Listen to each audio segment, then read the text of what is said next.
The LG Ultrafine 4K is a great Macbook monitor. No Apple product was more overdue an update than the Thunderbolt Display.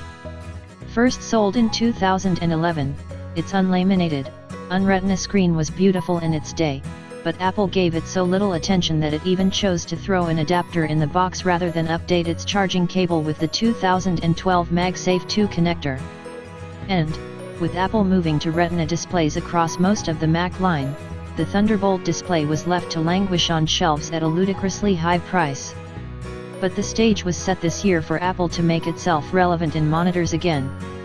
The advent of USB-C and Thunderbolt 3 technology means that it's now possible to deliver the Thunderbolt display's key feature of single cable charging and video connectivity at higher, Retina-class resolutions. The company pulled the Thunderbolt display from sale in June, however, and later this year told Verge editor-in-chief Nilay Patel that it was getting out of the monitor business altogether. That's not to say that Apple doesn't have a solution. It's worked with LG on a pair of new ultrafine monitors, a 21.5-inch 4K model and a 5K display at 27 inches, matching the LG manufactured panels in both sizes of iMac that are meant to be the perfect partner for USB-C equipped MacBooks. Apple's Phil Schiller described them as the ultimate docking station at October's MacBook Pro event. "I've been using the 4K model all week, and while it might not be the official Thunderbolt display replacement some Apple fans were hoping for, it turns out to be more Apple-like than you might expect. Much has been made of the ultra-fine design, or lack thereof. Apple has made gorgeous monitors since the Studio Display line back in the 90s, and it's safe to say that the LG Ultrafines do not follow in the same tradition. They are aggressively generic, with plain black plastic casing and fairly large bezels that protrude around the screen. If Apple didn't already make the iMac, it would probably have an emoji character for computer monitor that looks something like this. But I don't necessarily want my monitors to be art pieces, and I wouldn't call the Ultrafine 4K ugly. It gets out of the way with a simple, sensible design that is Apple-esque in function, if not form. There are no buttons anywhere on the monitor, and no setup process to speak of. The stand is excellent, offering just the right amount of resistance to make adjusting the angle and height easy without sacrificing stability. The Ultrafine's design may not be premium, but it is professional. If you're on board with Apple's definition of professional as espoused by the latest MacBook Pro, that is. Like that controversial new laptop, the LG Ultrafine is equipped with 4 USB-C ports that are responsible for all input and output. On the 4K model, one of these ports provides power to your MacBook at the same time as receiving the display signal, so all you need to do is plug in a single cable to use the monitor and charge the laptop.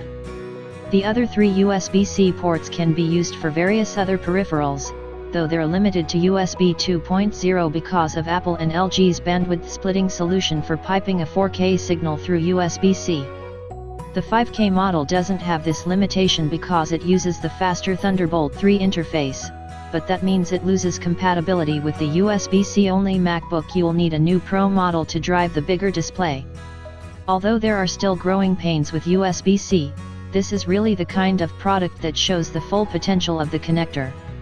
Once you have the right cables and adapters, it's never been easier to build and use a docking setup for a desk. In my case, my MacBook gets power, a second display, 2 external hard drives, and a USB microphone all by plugging in a single cable, along with the wireless Magic Trackpad 2 and Magic Keyboard. The obvious problem right now is that Apple's entire lineup of desktop computers, the Mac Mini, Mac Pro, and iMac, still doesn't support USB-C or Thunderbolt 3. While in many ways they're the computers that need these displays the most, Apple has been extremely lax in keeping them up to date. Perhaps that'll change next year, but it's far from a sure thing. What matters most about the Ultrafine is image quality, of course, and it doesn't give me a single reason to complain. The transition to Retina-class resolution is no less transformative in a desktop situation than it was for the iPhone, the iPad, and Mac laptops, and in many ways it's even more profound on a larger canvas. Simple tasks like browsing and reading the web are wildly improved, as you'd expect, but this is a technology with serious professional implications. Editing photos in Lightroom, for example, will never feel the same again since you have to zoom in far less frequently to check finer details. You get a much more comprehensive sense of the full image when adjusting parameters. After 1 week with this monitor, I just can't go back. 21.5 inches is a little small for an external monitor these days, but it's this size for a reason. The resolution is 4096 x 2304, which scales down to give you desktop space equivalent to 2048 x 1152 at the same sharpness as the larger 5K display. This means that at the default scaling settings, everything on screen is a comfortable size while giving you more real estate than you'd get with a 1080p equivalent display. This ultra-fine 4K has replaced my 24-inch 1920 x 1200 Dell monitor, but it doesn't really feel any smaller in actual use. There's more to image quality than sheer resolution, though, and the ultra-fine monitors keep up in terms of color reproduction. Both support the P3 color gamut, a wider color space that has been trickling down throughout Apple's product lineup over the past couple of years, and while most people won't find it life-changing, I definitely notice the difference.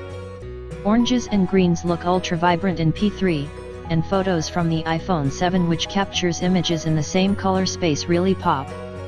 The only downside is that my 2015 MacBook doesn't support it, so the two displays don't look perfectly color-matched next to each other. The new MacBook Pros and 9.7-inch iPad Pro do.